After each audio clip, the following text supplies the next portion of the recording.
আসসালামু আলাইকুম ভিউয়ার্স আজকে রান্না বান্না করব আর মাত সময়বর রান্না বেশি কারণ আমি অনেক ব্যস্ততার মাঝে রান্নাটা শেষ করছি আজকে দুপুরের রান্নাটা কাজও যাওয়ার আগে তাড়াহুড়া করে রান্নাটা শেষ করছি আর ও কারণে রান্নার মাঝে বেশি মাত থাকতো না খুবই অল্প কইরা কিছু কিছু মাতমু আপনারা কষ্ট করে আমার ভিডিওটা দেখবা অনেক দিন ধরে রান্নার ব্লগ শেয়ার করছি না তো ভাবলাম যে কিছুদিনের মাঝে রান্নার ব্লগ শেয়ার করছি না শেয়ার করি আমার ভালো লাগে না না দিলেও আবার মানে আমার ভিউয়ার্স সকলতে অনেক আছেন মেসেজ করেন যে আপু আপনাখানে আর রান্নার ব্লগ দিন না তো আমি ভাবলাম তাহলে আমি আবার শেয়ার করি তো আজকে আমি তোরা কিছু রান্না করবো দেখতে পারা আশা করি আপনার ভালো লাগবে চিংড়ি মাছ দিয়ে লবি উড়ি রান্না করবো আর কই মাছ দিয়া রান্না করবো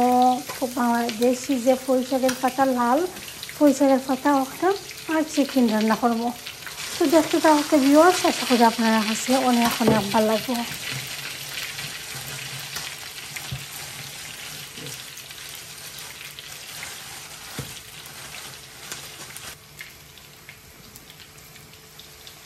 চিংড়ি দিয়া লবি উড়ি ফ্রোজেন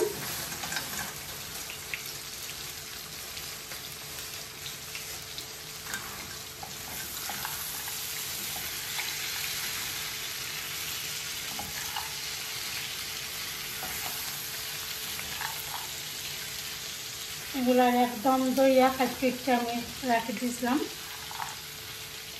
সুন্দর করে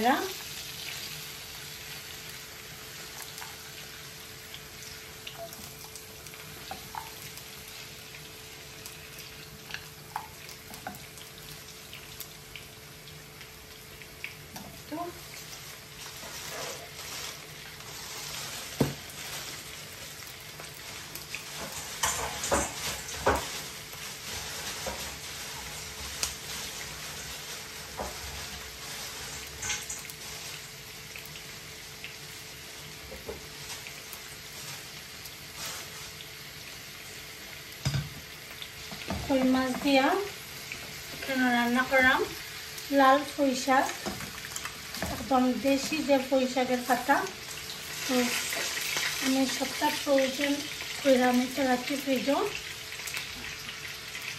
পরে রান্নার সময় শুধুমাত্র বা কইরা সেইমার মাঝে রান্না করে দেব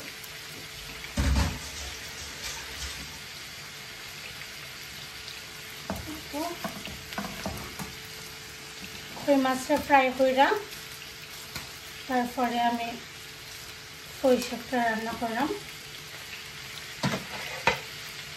এখন এগুলো আমি রান্না দিয়ে রেখে দিলাম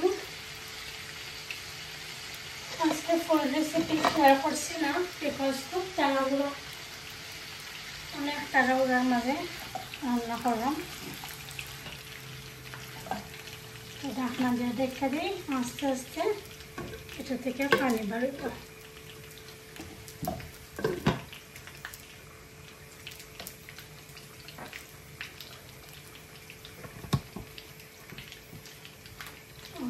তো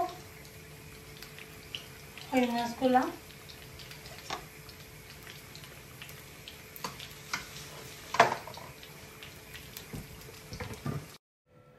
আর ভিউয়ার্স এখানেও কই মাছটা জাস্ট আমি হলুদের পাউডার দিয়ে একটু মাখাইয়া নিচে গিয়ে এখানেও কোনো লবণ আর এক্সট্রা কোনো মশলা আমি অ্যাড করছি না তারপরে এটা তেলের মধ্যে ফ্রাই করে নিলাম আর ও তেল সহ কই মাছটা আমি খাড়ির মধ্যে ডাইলা দিলাম আর কই মাছ ফ্রাই করে অনেক মজা হয় পুঁইশাকের পাতা অথবা স্পিনিচ শাক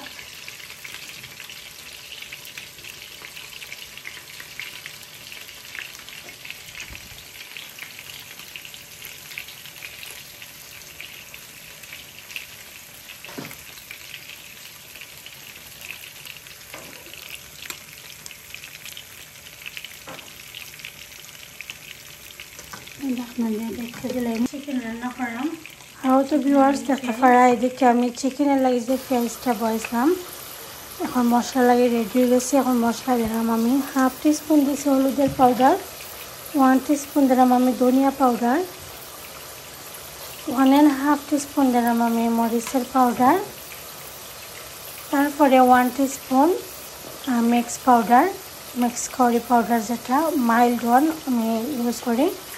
তো এখন আমি সব কিছুরে মিক্স করে দিলাম।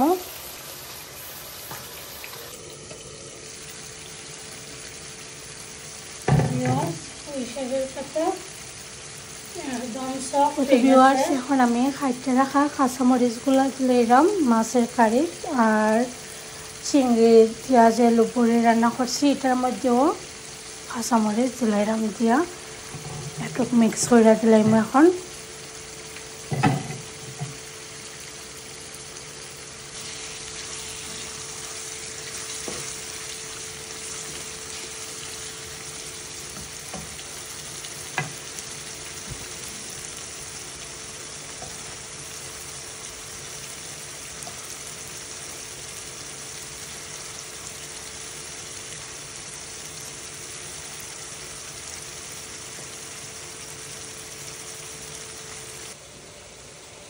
তো ভিউয়ার্স এখানে কয়েক পিস পেঁপা আর একটা টমেটোরে আমি খাইতে দিলাইছি চিকেনের মধ্যে। এগুলো হয়ে গেছে, এদিকে কাঠের মধ্যে টাইলে দিলাম।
তো ভিউয়ার্স এখন কই মাছের মধ্যে আমি জল দিলাম।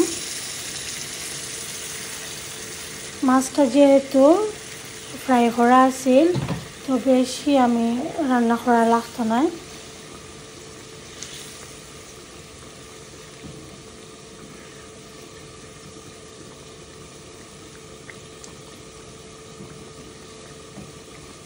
পুঁইশাক দিয়া কই মাছ আজকে কোনো মাত্রাম না, আজকে রান্না বান্নার মাঝে খুব বেশি ব্যস্ত।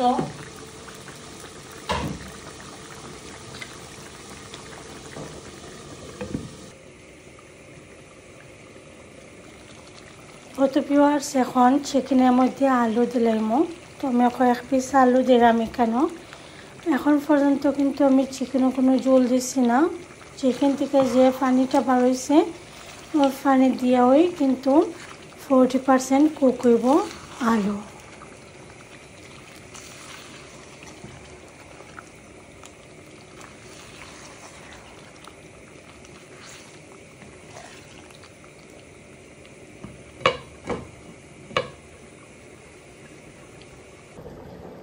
এদিকে আমার কারিগুলো হয়ে গেছে। তো পুঁইশাক ধনিয়া পাতা দিলাম,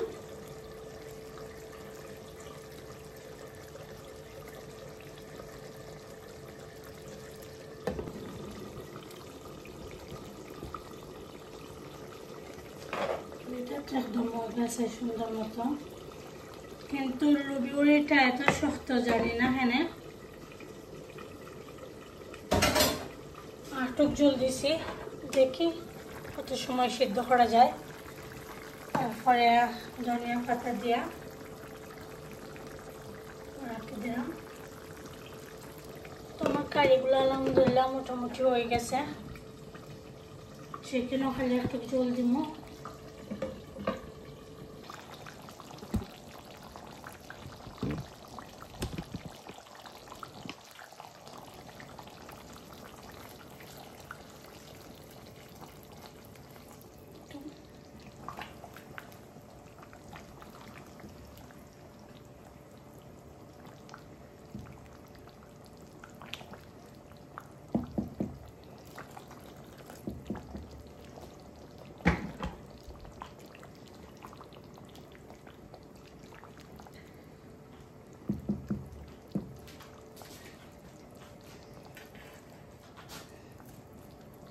ধনিয়া পাতা দিলাম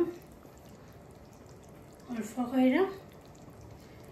তো আলহামদুলিল্লাহ আজকের মতন কারিগুলো আমার হয়ে গেছে। এখন এক সাইডে দিয়ে ভাত রান্না করে নেবো। তো ভিউয়ার্স, এদিকে এখন ভাতও বয়েলেছি। তো আলহামদুলিল্লাহ আজকে রান্না বান্না হতো এগুলাই। আমার কত আসলা লবিউরি দিয়া চিংড়ি মাছের কারি, তারপরে তো কই মাছের কারি, আর তো চিকেন। আজকে রান্না বান্না এগুলোই। আশা করি আপনার কাছে ভালো লাগে আমার রান্নার ব্লগটা। যদি ভালো লাগে অবশ্যই লাইক কমেন্ট শেয়ার করতে ভুলবা না। ফ্রেন্ডস অ্যান্ড ফ্যামিলির লগে ভিউয়ার শেয়ার করবা আমার ভিডিওগুলো, আমার চ্যানেলটা। তো সামনে দিয়ে আমি আশা করলাম যে বেকিং নিয়ে তোরা কাজ করতাম। তো আশা করি আপনার লগে শেয়ার করবো, আর টিপস অ্যান্ড ট্রিক যেটা জানি একটু অতটুকু শেয়ার করবো আপনার লগে, দেখবা। তো ভালো থাকুন ভিউয়ার্স। আসসালামু আলাইকুম, আল্লাহ হাফেজ, আসসালামু আলাইকুম।